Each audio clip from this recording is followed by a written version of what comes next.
Woo woo dude in the cave of secrets. Ba ba ba. How's the Indiana Jones? Da da da da da. No, I'm thinking of that's the A Team. Da da da da da da da da da da da da da da. What is Indiana Jones? Da da da da da da da da da. Something like that.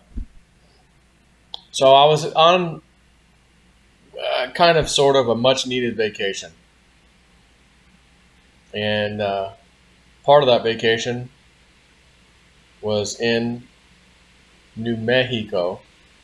I brought the helicopter with me and got some really interesting video and footage and all kinds of stuff out there. So I told my Patreon members I was out there, I said, look, I was going to this one mountain that I've already known about. It's a tall mountain, well, tall for out there, and I went to the top to see for sure what altitude it was, which I already thought I knew. You can check on Google Earth. And then there was this really big, enormous rock up there. It's kind of flat and it's kind of slanted to go with the pitch of, or the whatever, of the mountain.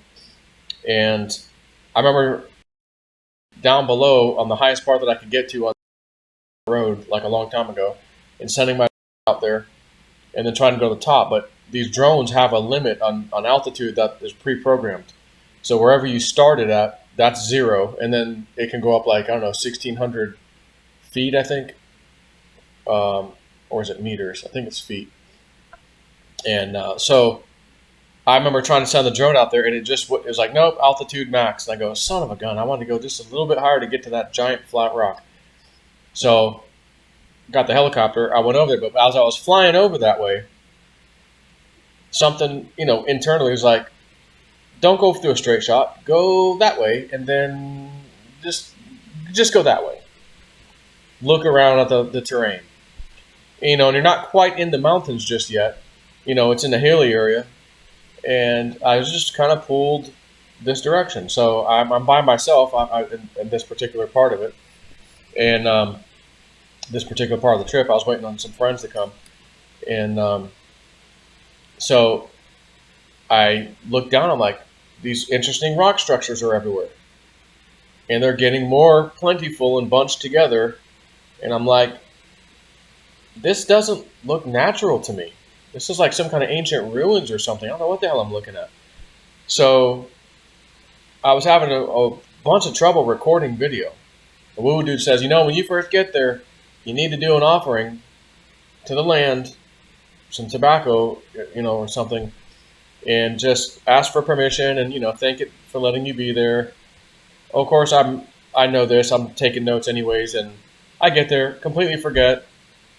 And I had a camera, a GoPro, attached to the tail of the helicopter, which I've already done before here in Florida for testing purposes. But in this case, I had they make these little add-on battery packs, and the GoPro sits inside of that, so it makes it almost double the size, maybe not quite double the size, but all fits together and everything. So I attached this thing to the tail, what they call the stinger, and maybe because it's a bit heavier now because of the battery pack, it just couldn't withstand the vibration or whatever. And so I'm flying around. I've got my phone.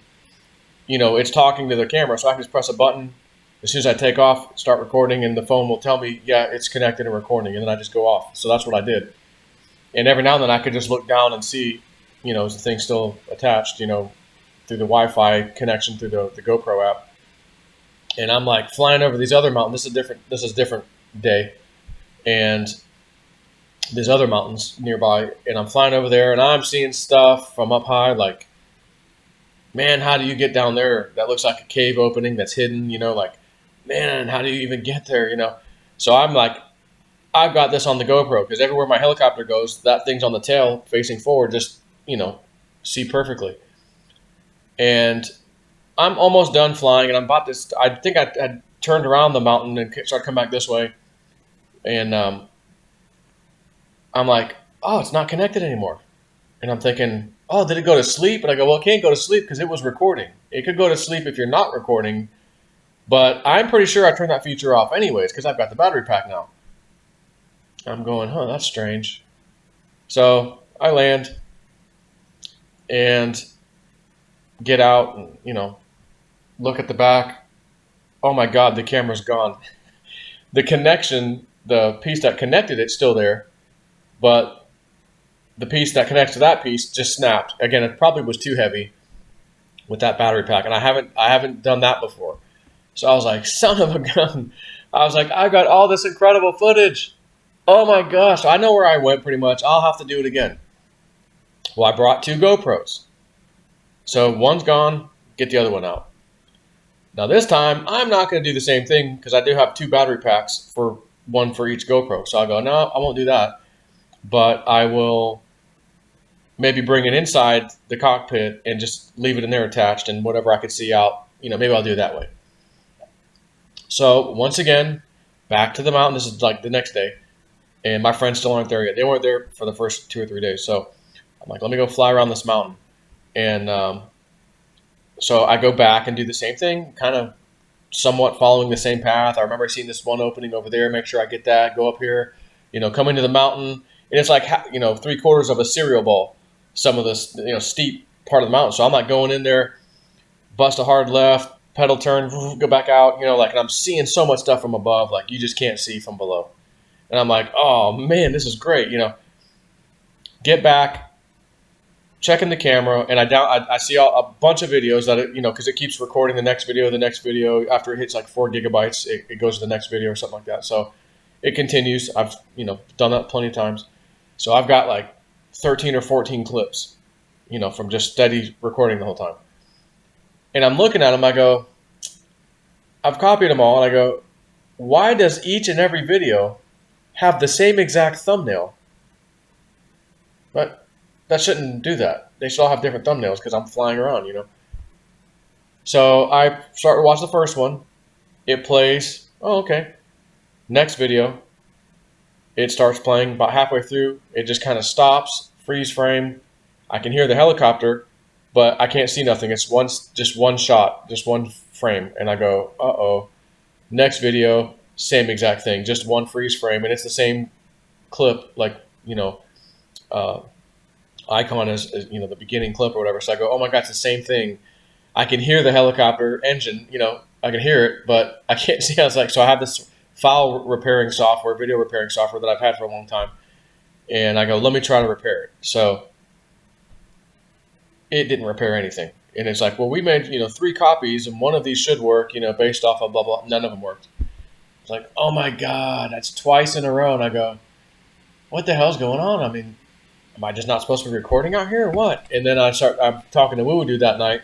He goes, before I even mention anything about the video, I think he says to me, did you leave an offering?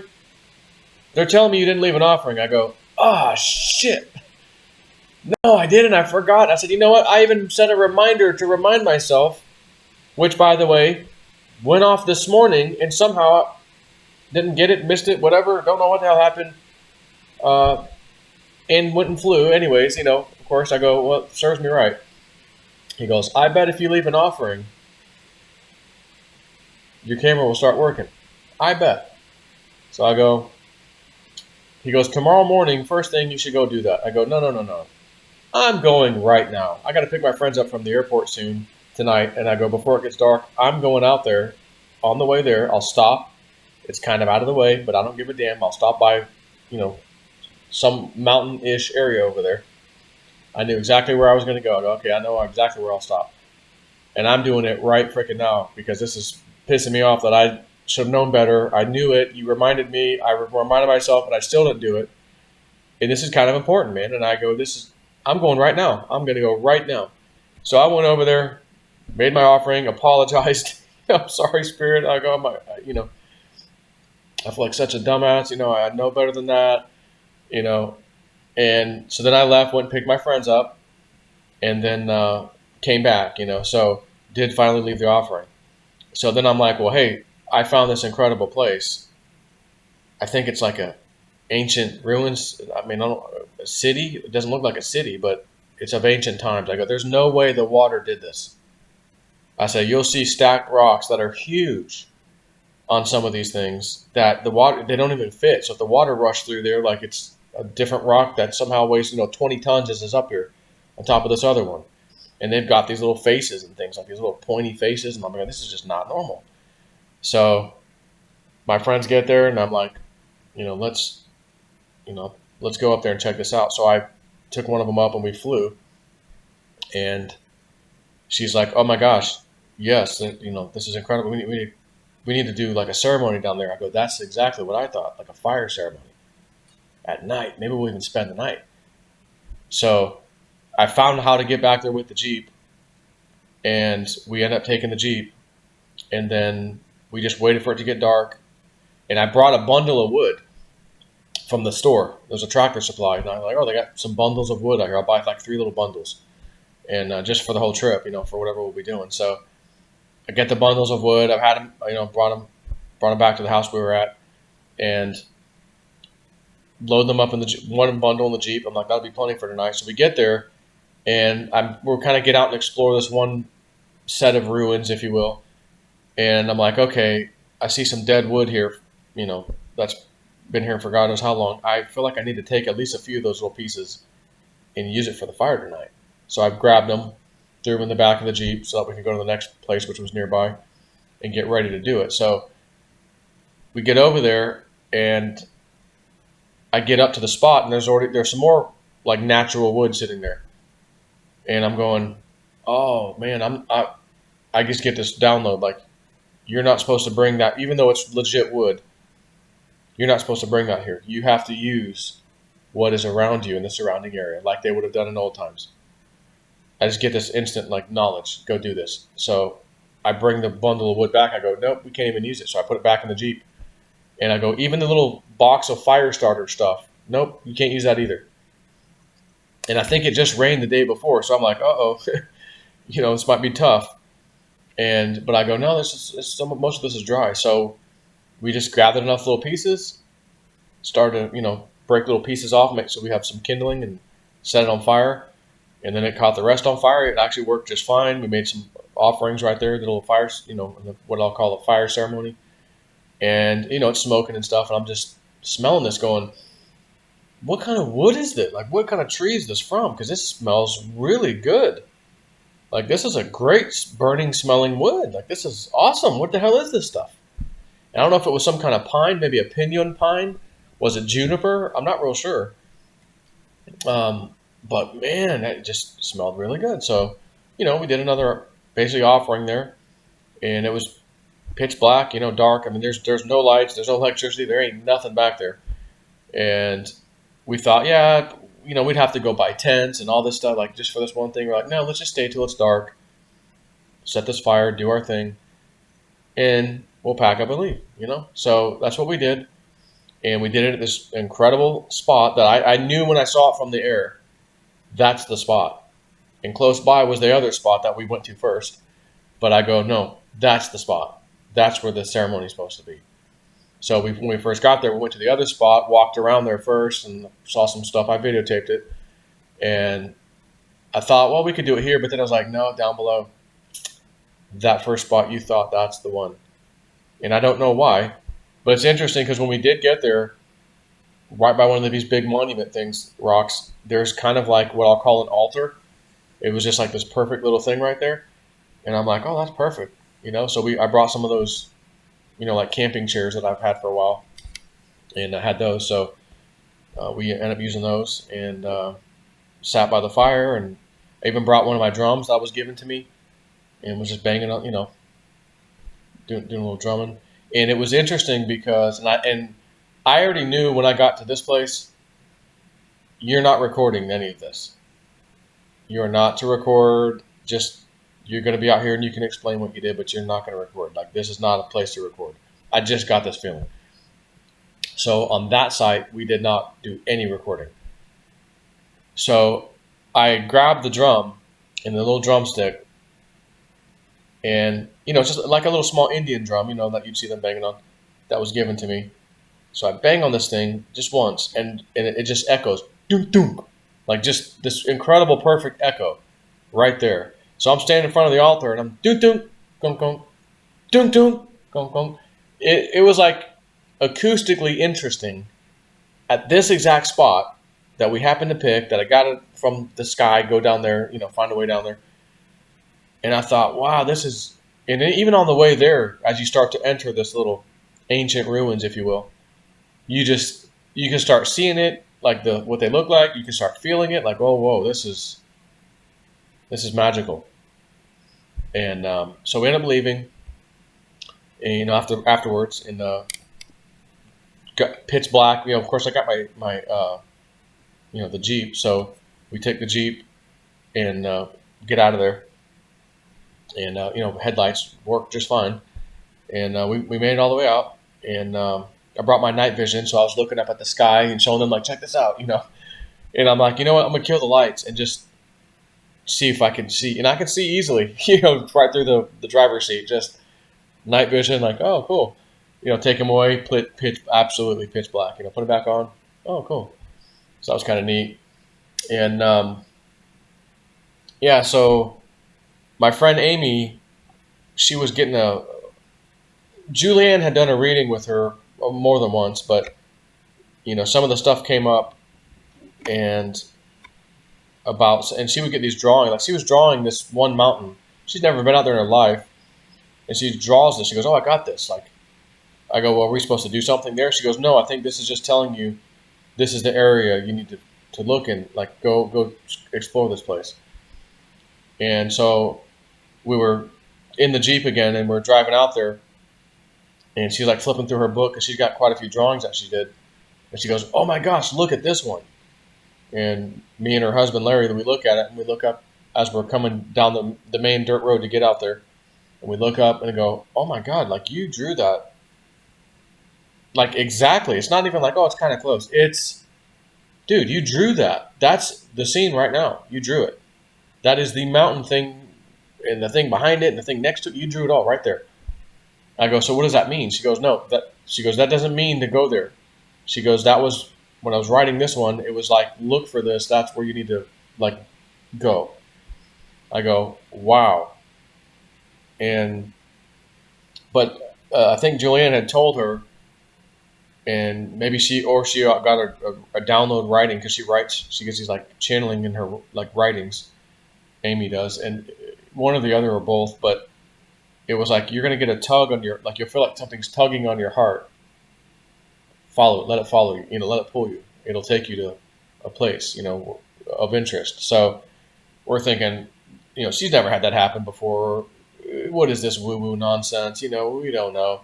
But that mountain's pretty effing interesting that you drew.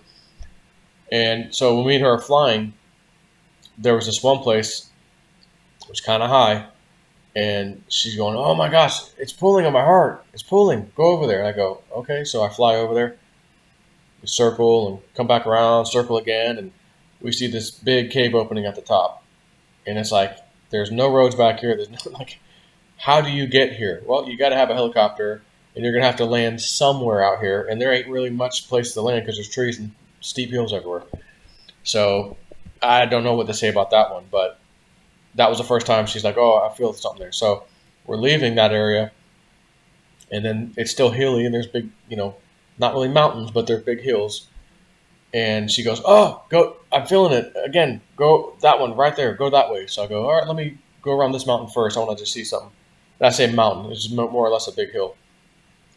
I go around, and then I swoop around, and okay, let's go towards her thing that she saw. And she's like, "Yes. Oh God, this is really pulling on me." I go, "Okay." So as I get closer, I'm looking at this going, "Yeah, that's kind of interesting." We go around it and everything, and she's like, "Yeah, there's something that's really pulling on me." So we kind of go around to the side, and as we go by, I see, like, these two kind of openings, like, side by side, but like, there's a kind of a big rock in between them, like, separating them. So it's almost like it's two openings, but really it's one. And they both have, like, these stacked rocks, like a little small wall. And I go, "Whoa, that's not natural. Someone did that." I'm like, do those things go back in? Is there a tunnel? Like, I don't know. We need to get up there. So we did end up exploring that on foot, and it didn't go back any further. Just went in a little bit, and but for sure somebody put those rocks there. Like someone made a little wall so that maybe you couldn't see that from down below. So then I talked to Woo Woo Dude, and I didn't tell him about this yet. And he starts telling me about this. He sees like these two rock walls, and he's like, "Yeah, there's some. I feel like I'm up there and I'm protecting something or some things down below. And this is like the top.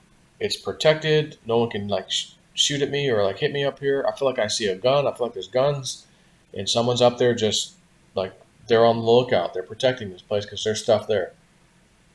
And I go, "Whoa, okay." Wasn't expecting that. I thought, "Whoa, okay." So we went up there, explored a bit, made an offering right there, and then we left because I didn't see anything. But that's not to say that down below, like he thinks, there's some stuff that's covered over and hidden, maybe tunnels or something. So I thought, well, again, I'll mark this off and have to check this one day in the future. And then my friend who lives out there, he was off work, so it was a Sunday. It was Sunday, this past Sunday, and we were going to hike up there again, and or was it Saturday? One of those days we all went up. That's when we went and checked it out. Then we came back down, and we're wanting to check out the other area that was right there. And so we're like, well, let's go up. So all four of us go up, me, Larry, Amy, and my friend out there. And my friend's up in the front, and he's got like snake chaps on, like for his ankles and stuff. Always has them on, but it's, it's kind of cool. It was kind of cool. But this particular day, I think it was, again, I think it was Sunday. It was a little bit warm. It was in the afternoon already, and it's kind of tall grass. There's rocks everywhere. But he's like, yeah, it's pretty much the end of snake season, but you might see one. But he goes, I don't think so. So we get up there. He's leading the way. I'm right behind him, and all of a sudden, this like dark colored, black colored snake lifts its head up out of the tall grass, sees him, just a couple feet away, 3 feet away maybe. And all of a sudden you just hear that rattle. We all freeze. He's like, "Snake, gun, give me the gun." And so he goes, "I've never seen a rattler, stand up above the grass to see like what was happening. It's wanted to see, I guess, what made the noise, and it saw me. And as soon as it saw me, it rattled." He goes, "Man, the head of that thing was like 3 inches wide. Did you see it?" I go, "No, I was behind you. I didn't get to see it." And so it started to slither under a rock, and I saw its like the middle of its body. And I'm talking, it was a pretty thick rattlesnake, but it was like a dark color, kind of like a dark brown or almost a blackish. And you just heard that rattle. It was warning us. And I go, well, I guess there's our sign today. And the funny thing was, I woke up that morning because we'd been up there the day before. We found that cave thing at the top of the rocks, the wall. And I wake up the next day because I was like, well, we're gonna go back there and check out some more stuff. And I wake up and I get this little feeling like, no, you're done. You don't need to go back up there. You can send your drone if you want, but you're not going back up there. Like, it's over. You're gonna be going home in a few days. Just forget about it. Like, don't go. And Amy's like, "Oh no, let's go." I didn't tell her that, but she's like, "Oh yeah, let's go up there and maybe we can metal detect her." And I'm like, "Yeah, you know what? Okay, yeah, maybe we can." So I bring it, and then the snake thing happens, and she goes, "Oh my God!" She goes, "You know what? I had a feeling we were gonna see a snake today." She goes, "But I didn't want to jinx us, like I don't want to jinx us about a rattlesnake." And I go, "Yeah, I hear you." I go, "Well, that's funny that you had that thought." And my initial thing, because I told them in the morning, like, I'm not so sure if we really need to go up there. But they wanted to go, and I'm like, well, let's go. We were here. Yeah, let's just go. You guys want to go? Let's go. And then this freaking big rattlesnake pops its head out. I was like, whoa. And it's just tall grass everywhere. He's like, "Yeah, this is why I don't usually come out. Like when there's tall grass, I usually don't even go." He goes, "But it's at the end of the year. It's cooler outside. They normally aren't out right now." And he goes, "But it's not quite cold." He's also, "You might see one." And we just did. And I go, well, there's our sign. We're done. Down we go. Let's get out of here. And so we went ahead and got out of there and went back, but saw some really cool stuff from the helicopter. And there's this big lake over there, and I think it was one of the last days we were there. And there's this other mountain range that I think Amy had drawn something about it. And I go, I think it's that one. I've never been there, but let's just fly through and look around real quick. So we did. And on the way there, there's this lake, and I'm looking down, and and it's away from one of the shores of the lake, if you will. And I'm going, why does that look to me like some kind of ancient dock, like ruins of an old dock? I mean, old, made of, not wood or anything. And she goes, God, it does. She goes, yeah, it kind of does, doesn't it? I go, it does. So I drop down, we get a little closer and, fly by it. And I'm like, video that. So she did. And I wonder if I have it on here. Hang on one second. No, I don't see it on this one. But I do have the rock wall thing I'll show you real quick. This is kind of neat. Different area.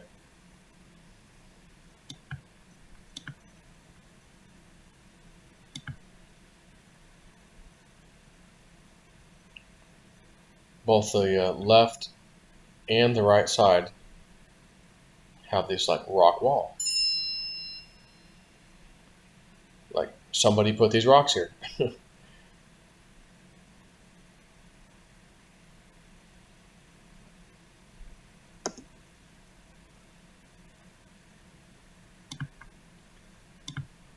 So we ended up hiking up there on a very windy day. It was not good day to really do it, but we did. And went in and checked it out. Just went and looked. And Woodoo tells me later, he goes, no, I think somebody was up there a long time ago, and that was like their position. They're at the top of a hill. Anybody coming up is dead meat. And they've got these rocks to basically protect any projectiles or anything coming up. And I go, oh wow, that kind of makes sense. Okay.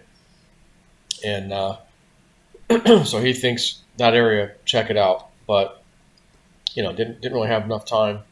So Fred, the Indian friend of mine, he met us up there, gave us some stuff, gave me some ceremonial stuff, like things that he kind of, you can almost say he kind of passed the torch to me, like as a shaman, a few things, which was, I was honored by that. And so I got that stuff and I brought it home, and some of it is like clothing, like an Indian shaman would wear. He had custom made from his people for me, and Amy and Larry had some stuff too. And he made me this water drum, showed me how to put together and use it and stuff. And so I don't know, maybe this trip was a finalization maybe for me to receive, some spiritual woo, torch passing, if you will.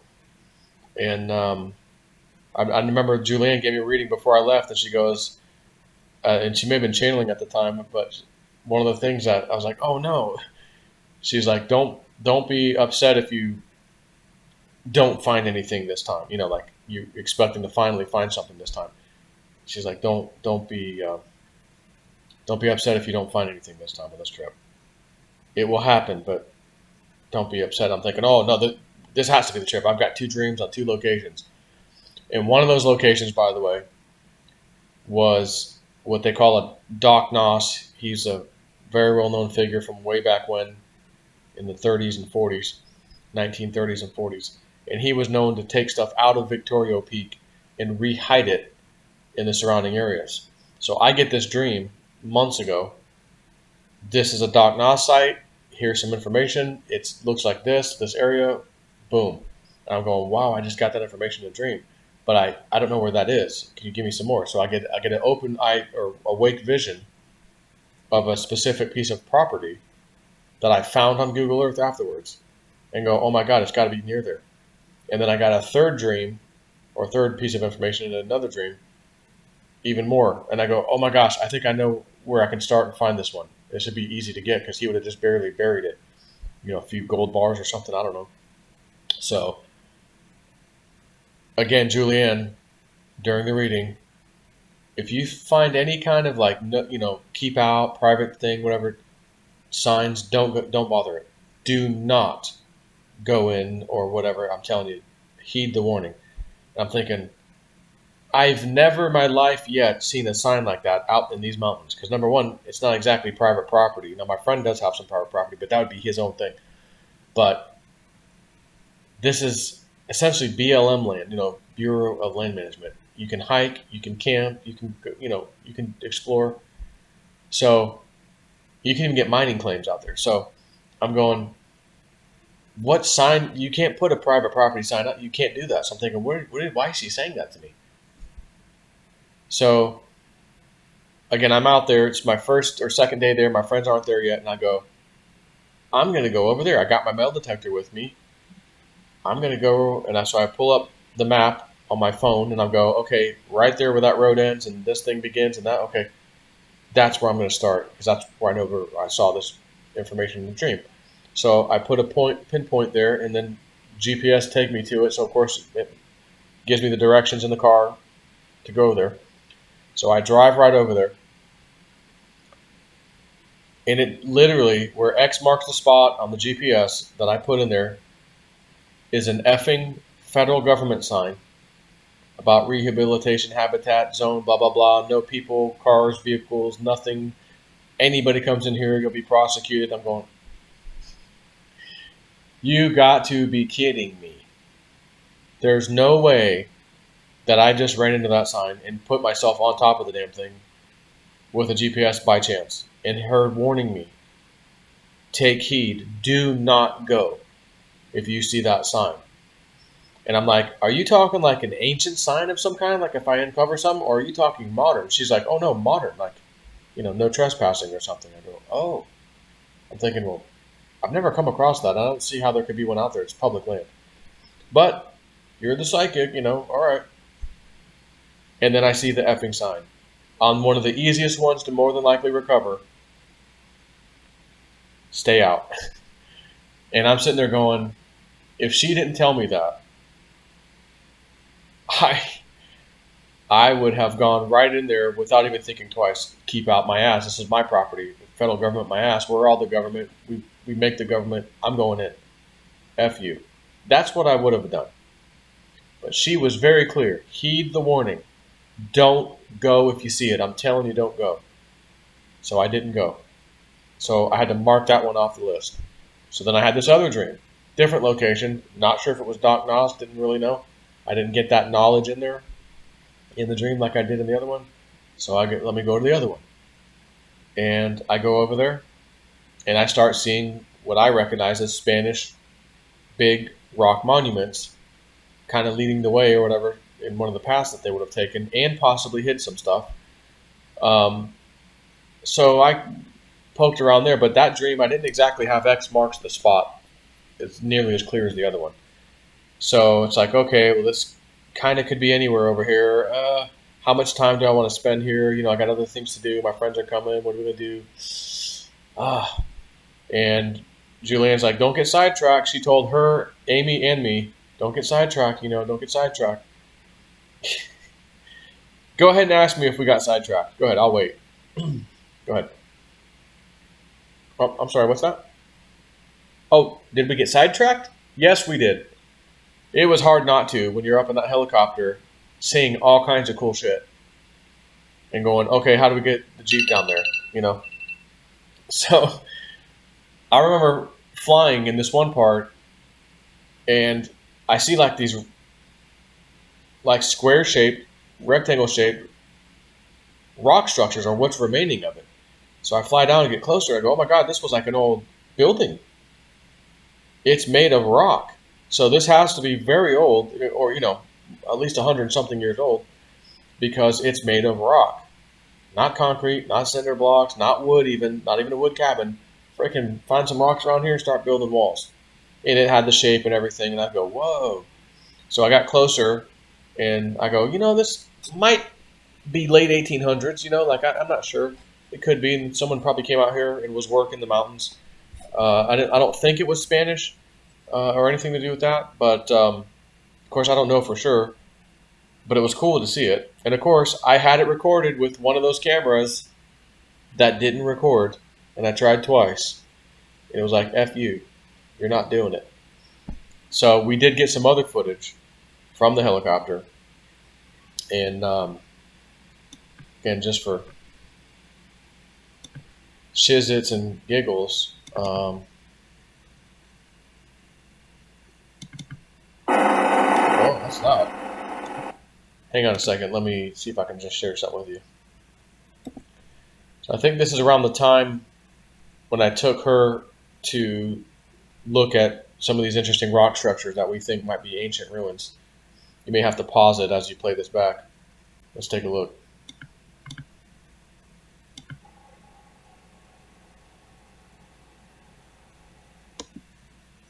Like, look at this one over here.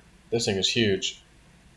I mean, just to give you an idea, this top piece probably weighs 30 tons, 40 tons. But that's not the one we even went to. Coming up, I'll just pause it for you. It'll be right in front of us soon. Okay, watch this structure right here as we get close. And then once we get close, there's this other one up here. Right there.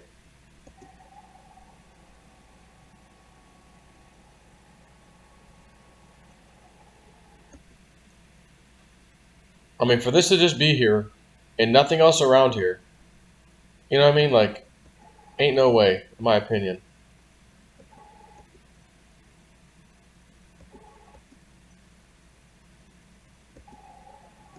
And then there's this one with this like eagle head thing or whatever that is. I don't even know what that is.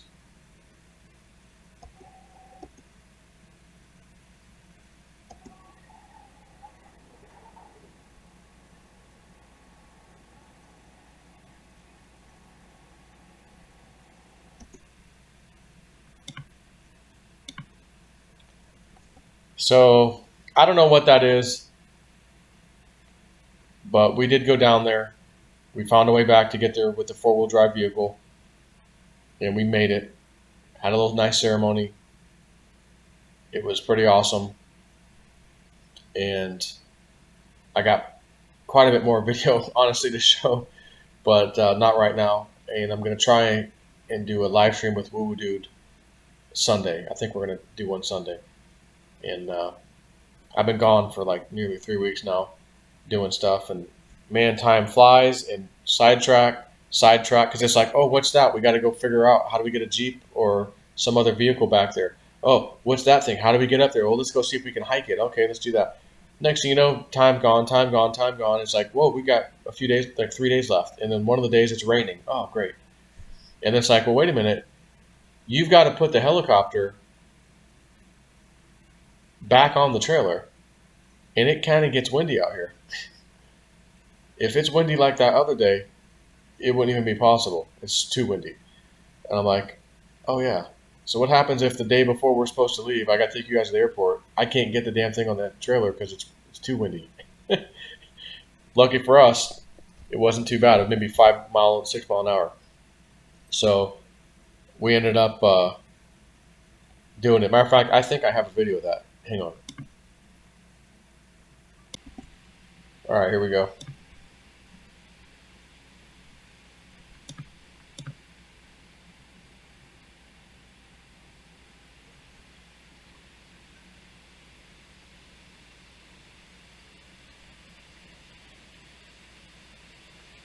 And there was a little bit of a wind, and I had to just wait for it to just pretty much stop, and then I was able to get it down on the little V channels.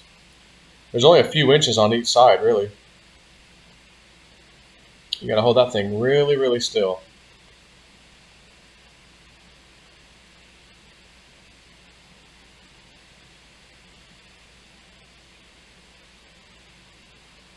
There she is. Yeah, that was the short version. We initially had the trailer closer to this building, and the rotor downwash was hitting the building and kind of bouncing back at me. So I was kind of creating my own wind, and I stopped there for about 3 minutes trying. I go, no, we got to move it. So I moved the helicopter back. They end up pulling the trailer up a little bit closer, or away from the building, closer to me. All right, now try it. So it was another few minutes of me getting over there, sitting just right, and like getting close. Okay, almost touched down, and then the little wind would hit and throw me off. Oh, pick it back up. Okay, try it again. Almost. Oh, pick it back up. So instead of showing you 3 or 4 minutes of me sitting there trying, that was like 30, 40 seconds of the last part of it where the wind just stopped for enough for me to go, okay, boom, set that sucker right down. And of course I get out of the helicopter and my hands are, little shaky, a little bit shaky, because the V channel, it goes up like this and like this, but you're talking the distance between my hands right now, roughly, is the flat part. That if you kind of scrape the V channel with the skid of the helicopter, it'll hit the bottom, and then it's flat down here. So, you're not working with much. And I'm a new pilot. I've got about 100 hours, a little over 100 hours under my belt. But God, that is nerve wracking. And I got out with my hands shaking a little bit. I couldn't even help it. So, anyways, I'm back. I think a live stream's coming, possibly Sunday normal time, probably 8 o'clock at night Eastern, and I will have the dude of the Woo with me, I believe, and I will ask him if he's available. I'm sure he is, most likely, because it's been a while, but unless something comes up for him. But on that note, I'll talk to you later.